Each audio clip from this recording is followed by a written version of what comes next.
Cette grotte est si massive qu'elle possède un écosystème complètement autonome avec ses propres conditions climatiques. À des centaines de mètres sous terre, les nuages que vous avez l'habitude de voir dans le ciel se forment à l'intérieur de cette grotte. Les systèmes de grottes de la Terre sont plus compliqués que vous ne l'imaginez. Certaines grottes sont si dangereuses qu'elles ont été scellées de façon permanente. Mon Dieu, mec, ce gouffre est tellement effrayant. Pendant que d'autres accueillant des touristes sur des chemins soigneusement guidés. Mais ne vous y trompez pas, aucune de ces découvertes n'aurait été possible sans les explorateurs de grottes audacieux qui ont rampé dans l'inconnu. Quoi? Mon Dieu, mec! D'accord, c'est la plus grande salle jusqu'à présent. De loin, oh de loin, mec.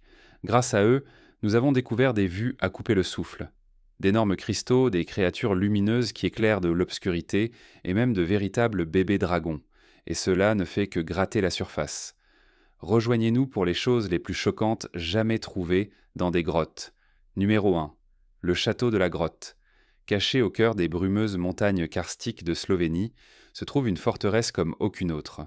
Le château de Prejama, connu sous le nom de château de la grotte, ressemble moins à une construction qu'à une structure forcée en place par la terre elle-même.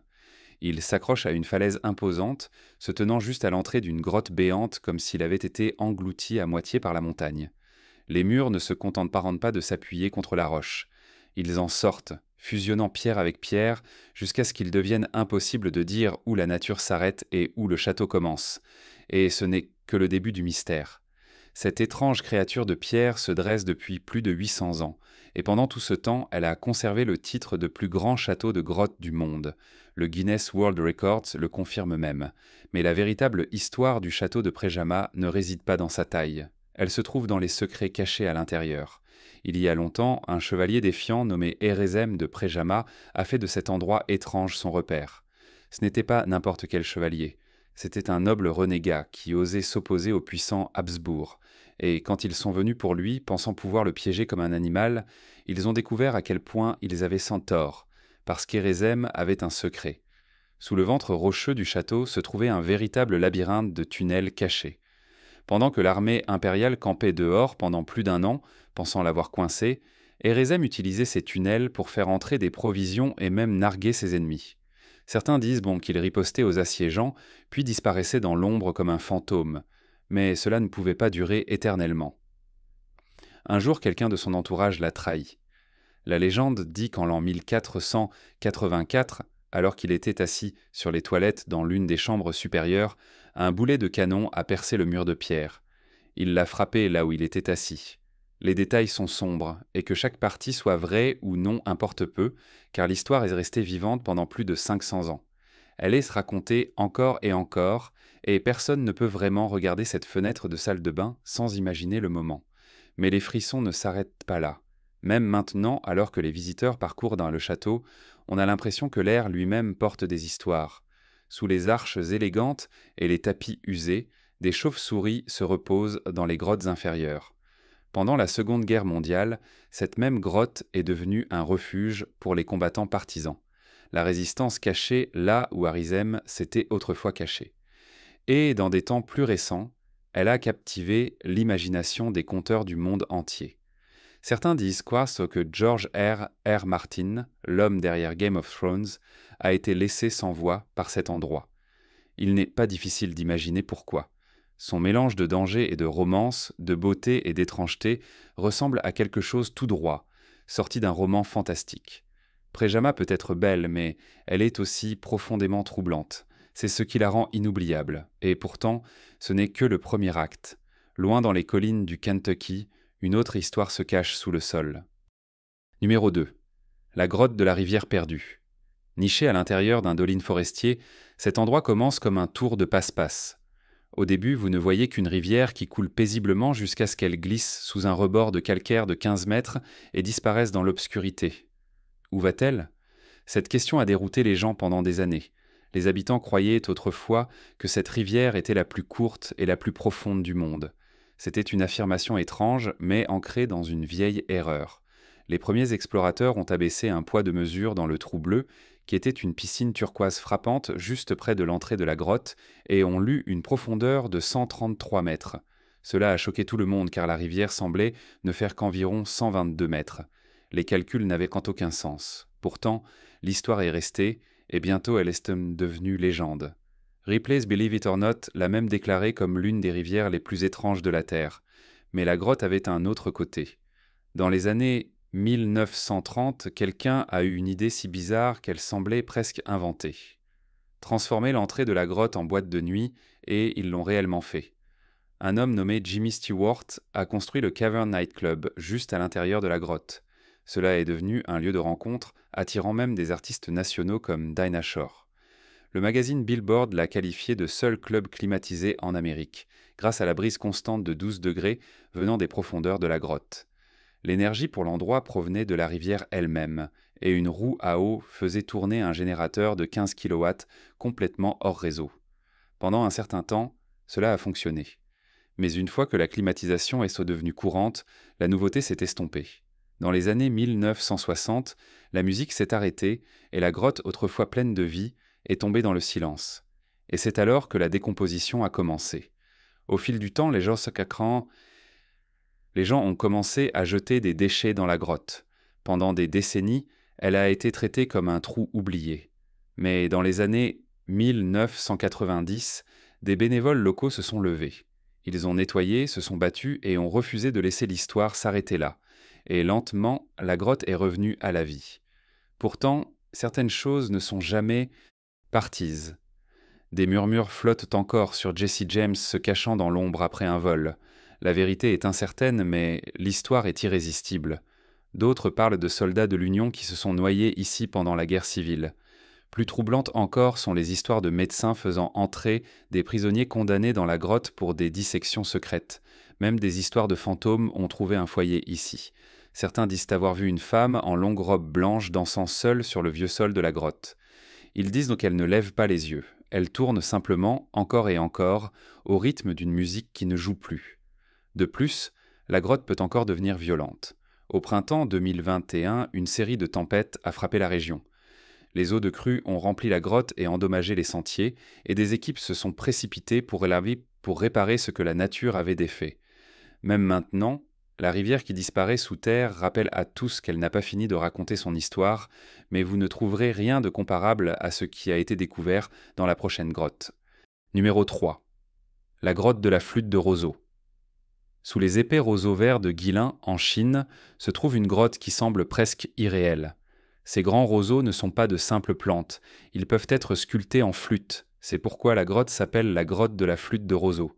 À première vue, l'entrée semble calme et silencieuse, mais une fois que vous mettez les pieds à l'intérieur, tout change. Un monde caché s'ouvre soudainement, un monde qui ressemble plus à un rêve qu'à un endroit sur Terre.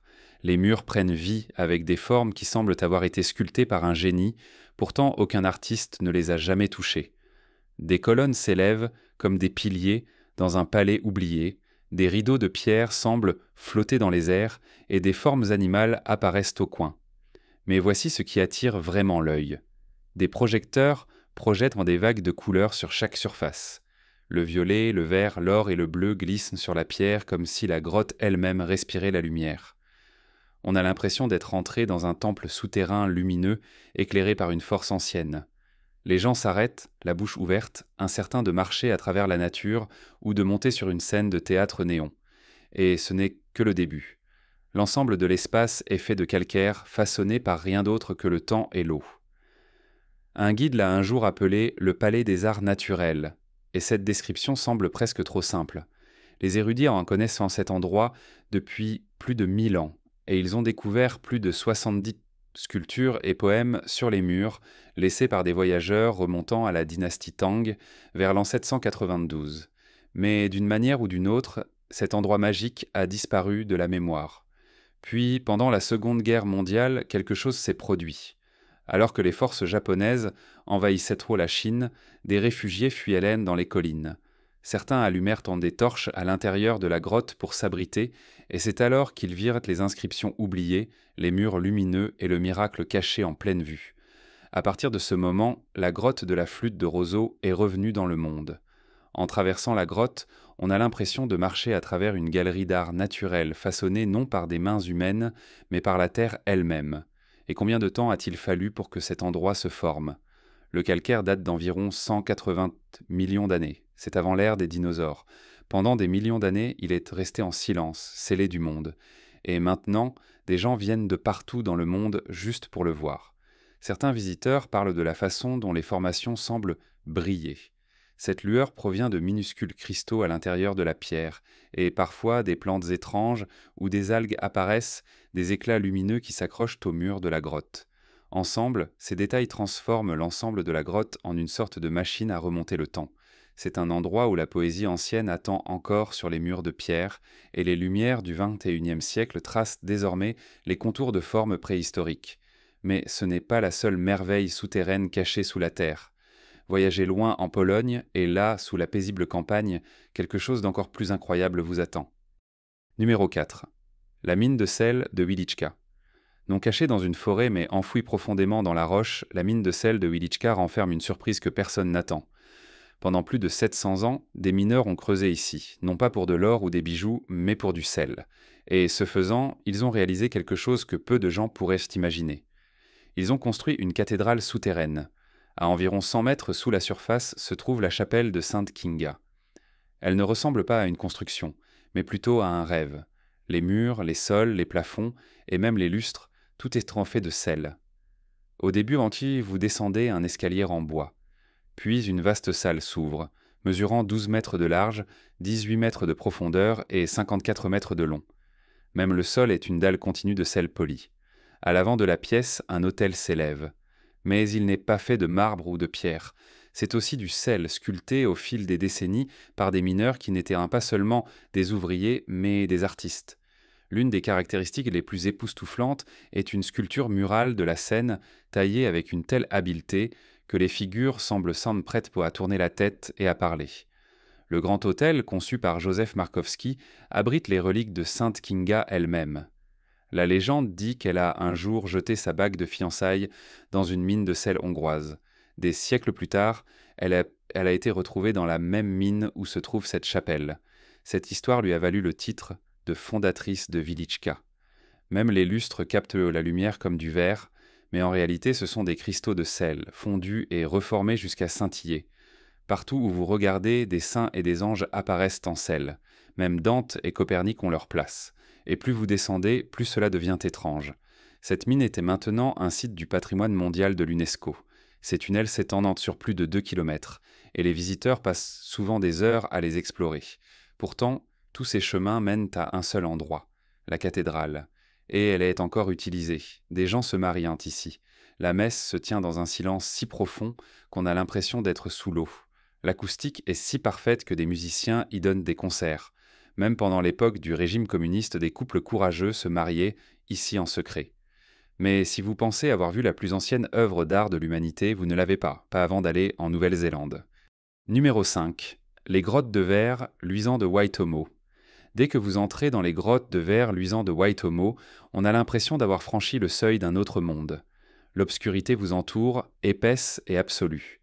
Mais ensuite, alors que vos yeux s'ajustent, les ombres se séparent. Au-dessus de vous, le plafond commence à briller, non pas intensément, mais doucement, comme une lumière d'étoile qui s'élève à l'envers. Des milliers de petites lumières bleu-vert apparaissent, dispersées comme une voie lactée cachée à travers le ciel de pierre. Et dans ce silence, la magie commence. Le bateau, sous vos pieds, et des aéroports dérive en avant. Il se déplace sans bruit, glissant à travers une rivière souterraine qui semble vibrer d'une énergie ancienne. À la lumière des bougies, les explorateurs ont autrefois contemplé les formations de calcaire dentelé qui s'élevaient tout autour, des murs qui ondulent comme des rideaux, des rochers qui prennent des formes étranges et des reflets qui scintillent sur l'eau calme. Mais quand cette unique bougie s'éteint, tout change. Dans l'obscurité totale, le plafond éclate de lumière. Chaque point au-dessus de vous brille comme s'il était illuminé de l'intérieur. Ce ne sont pas des étoiles ordinaires, mais des vers luisants, de minuscules créatures suspendues au plafond de la grotte, chacune tissant un fil de soie qui oscille à peine. On a l'impression de tomber dans un rêve, car il n'y a pas de son autre que l'eau et aucun mouvement autre que votre propre respiration. Bien avant que des étrangers ne découvrent cet endroit, les Maoris comprenaient en fait déjà son secret.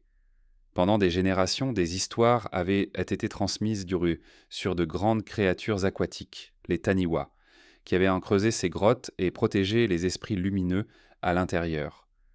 Le nom qu'ils ont donné au verre luisant était Titiwai, signifiant lumière réfléchie sur l'eau, un nom aussi troublant que le site lui-même. En 1887, un chef maori nommé Tane Tinurau et un géomètre anglais, Fred Mace, décidèrent d'explorer plus loin que quiconque ne l'avait fait auparavant. Ils entrèrent dans la grotte dans un petit bateau, avançant lentement dans l'obscurité. Au détour d'un virage, sans avertissement, le plafond s'illumina au-dessus d'eux. Tenant seulement une bougie, ils tombèrent d'un cran dans la grotte des vers luisants. Des années plus tard, les historiens parleraient encore de ce moment avec émerveillement, comme si ces lumières les avaient attendus. Seulement un an plus tard, Samantinarao commença à guider des visiteurs à travers les grottes. Il n'y avait pas de chemins aménagés, pas de lumière, seulement le bateau et l'obscurité. Il faisait payer l'entrée pour le voyage, et même à l'époque, les gens étaient attirés par le mystère. Ce que nous appelons des vers luisants, cependant, ne sont pas vraiment des vers du tout. Ce sont les larves de petits insectes, appelés Arachnocampa luminosa. Ils pendent du plafond sur des fils de soie, leur lueur étant créée par un processus chimique naturel, semblable à celui des lucioles. Chaque point lumineux est un piège, attirant de minuscules insectes comme des papillons de nuit ou des moustiques dans les lignes de soie collantes. La grotte peut sembler paisible, mais elle cache une bataille silencieuse pour la survie.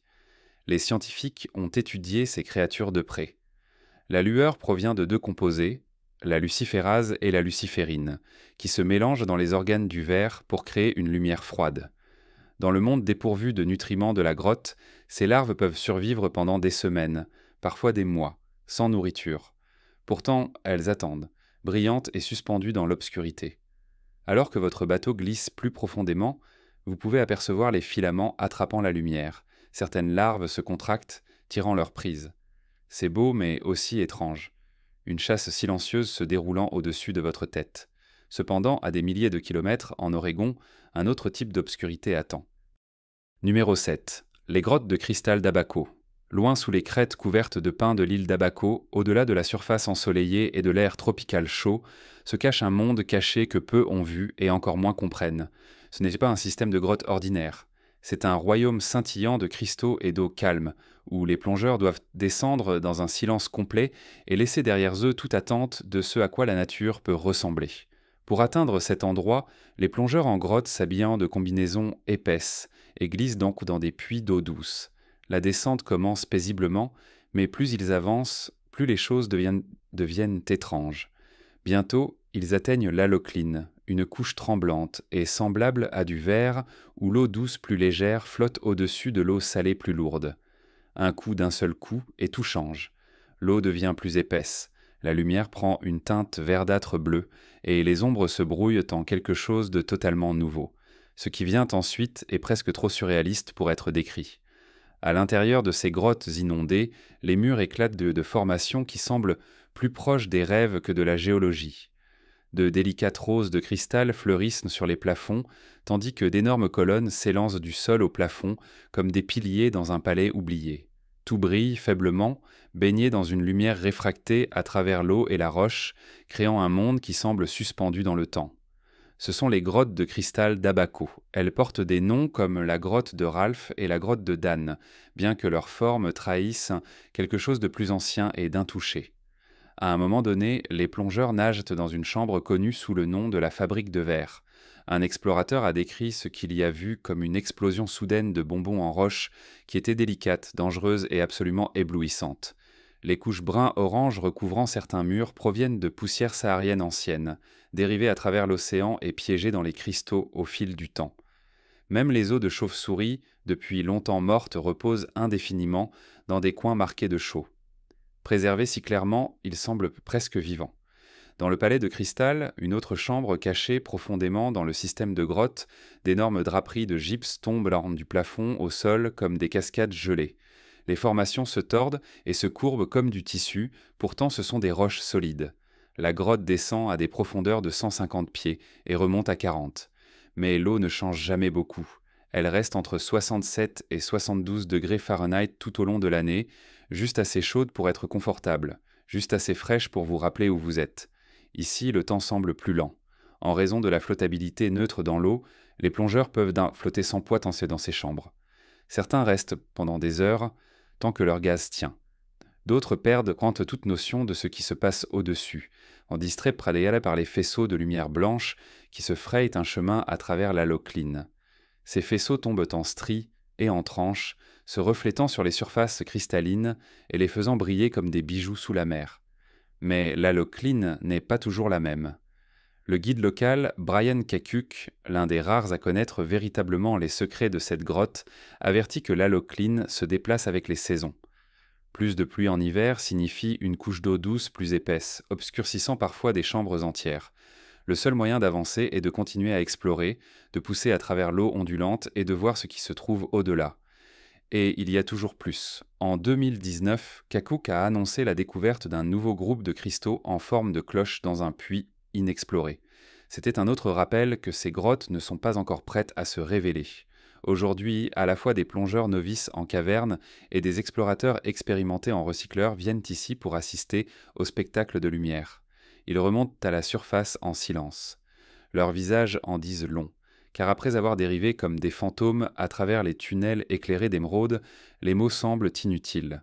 De retour sur la terre ferme, sous le chaud soleil d'Abaco, ils emportent avec eux le frisson d'un souvenir qui refuse de s'estomper. Mais Abaco n'est pas le seul endroit où la roche prend des formes impossibles. Numéro 6. La grotte de la rivière de lave. Descendant un escalier métallique raide depuis un parking tranquille, vous passez sous une arche basse de roche. Au début, il n'y a qu'une ombre. Puis, d'un coup de lampe de poche, un tunnel apparaît, long, noir et infini. Vous êtes maintenant à l'intérieur de la grotte de la rivière de lave. L'air froid vous frappe immédiatement et il reste autour de 6 degrés Celsius, quelle que soit la saison. Même en plein été, votre souffle devient blanc. Le plafond au-dessus se courbe comme l'intérieur d'une cathédrale, mais il n'y a pas de vitraux ici, seulement des formations rugueuses et tranchantes de basalte noir, façonnées par la chaleur et le temps.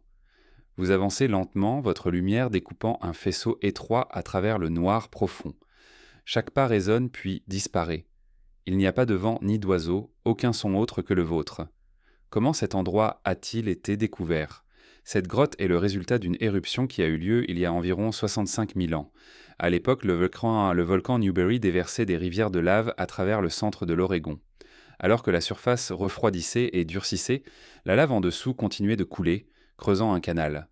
Lorsque le flux s'est enfin arrêté, l'espace qu'il avait laissé derrière lui est resté creux, silencieux et parfaitement préservé. Bien avant que des explorateurs modernes ne le découvrent, les tribus autochtones étaient inconscientes de la formation étrange. Des éclats d'obsidienne découverts à proximité suggèrent que la grotte était utilisée comme abri, mais ce n'est qu'en 1889 qu'un chasseur pionnier a officiellement documenté son existence. S'étendant sur plus de 1600 mètres, la grotte de la rivière de lave est le plus long tube de lave continue de l'Oregon. Mais marcher n'est sans doute pas facile. Il n'y a pas de lumières installées, seulement l'équipement que vous apportez. Les gardes recommandent 2 lampes frontales, et si vous perdez vos piles, l'obscurité vous engloutira. Certaines zones de la grotte sont larges et lisses. D'autres sont étroites, dentelées et parsemées de rochers tombés. Dans une section, le tunnel se rétrécit tellement que vous devez ramper. L'air devient plus froid et une légère odeur de soufre persiste tandis que des cristaux de glace scintillent enfreintes sur les murs. Ici, la lave a formé d'étranges colonnes noueuses et les gens les appellent des cycles de lave.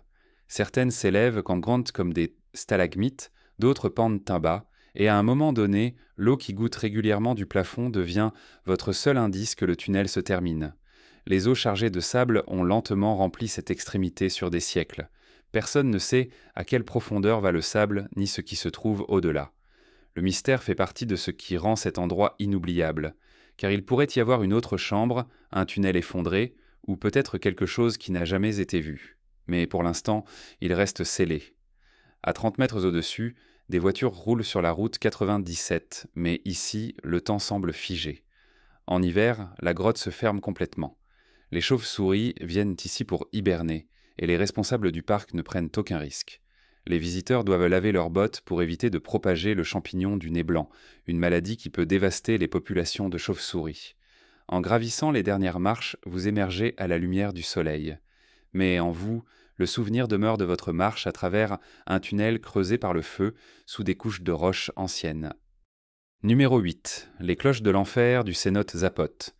Au Mexique, une autre grotte cache une forêt, mais celle-ci est inversée. Pour y accéder, les plongeurs doivent descendre dans les eaux du cénote zapote. Au début, cela semble juste être un autre cénote, un puits d'eau creusé dans le calcaire par le temps. Mais une fois que vous passez la marque des 90 pieds, l'eau s'épaissit. Une couche sulfureuse siffle sous votre corps. Et puis, alors que vous plongez plus profondément, des formes commencent à apparaître. Suspendus au plafond se trouvent d'étranges cônes. Ils ressemblent à de gigantesques cloches en pierre, chacune mesurant entre 5 et 8 pieds 30 de long. Ils se balancent légèrement dans l'eau, silencieux et fantomatiques, comme s'ils attendaient sans de sonner. Les plongeurs les ont surnommés les cloches de l'enfer. Personne n'avait jamais vu quelque chose de semblable. Lorsque le scientifique local Geronimo Aviles a vu pour la première fois les formations en 2011, il a immédiatement su que quelque chose n'allait pas. Ce n'étaient pas des stalactites normales. Elles étaient vivantes, dégoulinant de bactéries et d'algues qui prospéraient grâce à l'hydrogène sulfuré montant des profondeurs. Alors que ce gaz toxique monte, des organismes microscopiques s'en nourrissent pendant. Ce faisant, ils modifient la chimie de l'eau environnante, la rendant légèrement alcaline. Cela déclenche une précipitation lente et régulière de gypse. Au fil des siècles, les cônes grandissent, couche par couche. Chaque cloche est un monument vivant, façonné par des microbes et le temps. Ce qui rend les cloches de Zapote si uniques, c'est leur taille et leur forme. Nulle part ailleurs dans le monde ne sont-elles aussi grandes ou aussi parfaites. Certains scientifiques pensent que la forme de cloche provient de bulles de dioxyde de carbone piégées montant à travers l'eau, creusant la base alors qu'elles flottent vers le haut. Ce n'est que dans des conditions très spécifiques, où le plafond de la grotte est plat et imbibé de cette couche toxique, que ces formations peuvent se développer. L'une des plus grandes cloches, connue simplement sous le nom de Big Mama, mesure 4 mètres par 4 mètres. Au fond du cénote se trouve le tronc d'un arbre ancien, vieux de plus de 4500 ans. Il y était resté si longtemps que de petites cloches ont poussé tout autour, allant de 30 à 200 ans d'âge. Plonger parmi elles, c'est comme entrer dans un rêve. Vous êtes complètement entouré de pierres vivantes, flottant dans une lumière émeraude. Chaque pouce du plafond semble vivant, et bien que l'endroit semble immobile, il y a toujours du mouvement. Des microbes tourbillonnent dans la brume. La lumière scintille contre chaque courbe de cloche, et tout autour de vous, le soufre vous rappelle. Cette beauté est mortelle. Rester trop longtemps n'est pas une option.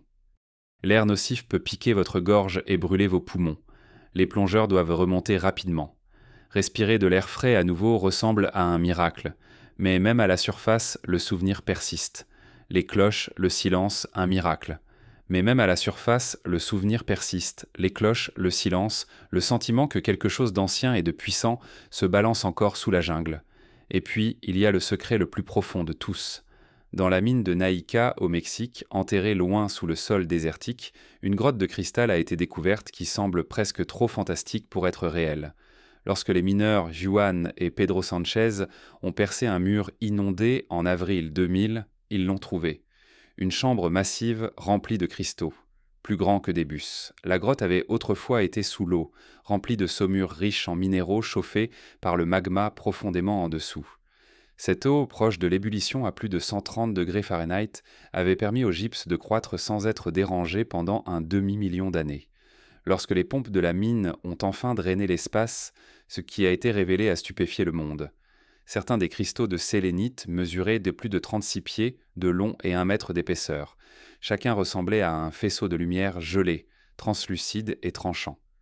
Ensemble, ils formaient une forêt de pierres, un endroit où les murs scintillaient d'une taille et d'une pureté impossibles. Mais marcher à travers cette merveille n'était pas facile. La chaleur à l'intérieur atteignait des niveaux mortels. Avec une humidité de 99% et un air presque bouillant, on avait l'impression d'être piégé dans une salle de vapeur.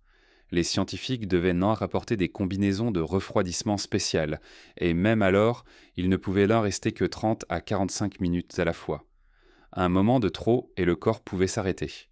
Malgré le danger, les équipes de recherche ont continué. Elles ont étudié les cristaux, espérant percer les secrets de la formation de la Terre. Elles ont découvert que la pureté et la croissance lente des piliers en faisaient des archives parfaites de l'histoire géologique. Mais les risques étaient trop grands. Finalement, la mine a été scellée à nouveau. Les pompes ont été arrêtées. L'eau est revenue, inondant à nouveau la chambre et préservant les cristaux dans leur état naturel. Merci de votre attention et à la prochaine fois.